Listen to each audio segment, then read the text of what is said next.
News 16 Kerala. GHSS Edappal ചങ്ക് group പൂർവ്വ വിദ്യാർത്ഥികൾ ഓണാഘോഷം നടത്തി.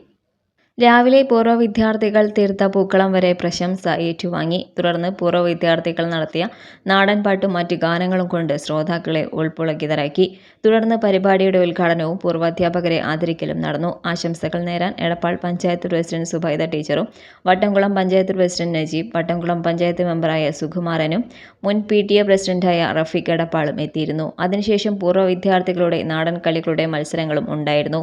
കമ്പവലി, കസേരകളി, ഉറിയടി, ലെമൺ സ്പൂൺ, സുന്ദരിക്കൊരു പൊട്ടുതടൽ, മഞ്ചാടി പെറുക്കൽ, നിരവധി മത്സരങ്ങളും പൂർവ്വ വിദ്യാർത്ഥികളുടെ നേതൃത്വത്തിൽ ആൺപെൺ വ്യത്യാസമില്ലാതെ വളരെ വാശിയോടെ വളരെ സൗഹൃദത്തിൽ നടന്നു. പരിപാടിയിൽ പങ്കെടുത്ത എല്ലാവർക്കുമായി ലവ് ടീ ഷോപ്പും ഉണ്ടായിരുന്നു. വയറ് നിറച്ച് കഴിക്കാൻ പഴംപൊരി, പൊക്കവട, പഴങ്ങൾ എന്നിവയുണ്ടായിരുന്നു. മത്സരങ്ങളിലെ വിജയികൾക്ക് ആകർഷകമായ സമ്മാനങ്ങളും കമ്പവലിയിൽ വിജയിച്ചവർക്ക് വാഴക്കുലയും സമ്മാനമായി നൽകി. പരിപാടിയുടെ വിജയത്തിനായി നാട്ടിൽ നിന്നും പ്രവാസലോകത്തു നിന്നും നിരവധി പേരും ആത്മാർത്ഥമായി പ്രയത്നിച്ചു. ഓണാഘോഷം sponsors global gym Edappal, patch electronics Abu Dhabi, Nisar ചോമയിൽ, KTS ഗ്രൂപ്പ് ദുബായ് എന്നിവരും പ്രോഗ്രാമിനായി സ്പോൺസർഷിപ്പ് നൽകി. നിങ്ങളുടെ ടീം ഏതാണ്?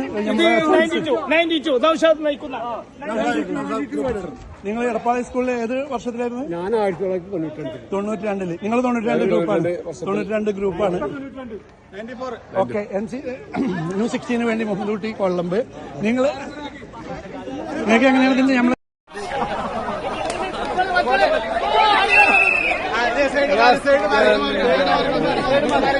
റിപ്പോർട്ട് മുഹമ്മദ് കുട്ടി കൊല്ലം, ന്യൂസ് 16. പക്ഷമില്ല, വിവേചനമില്ല. നേരിനൊപ്പം, നാടിനൊപ്പം, നാട്ടുകാർക്കൊപ്പം. News 16 Kerala channel.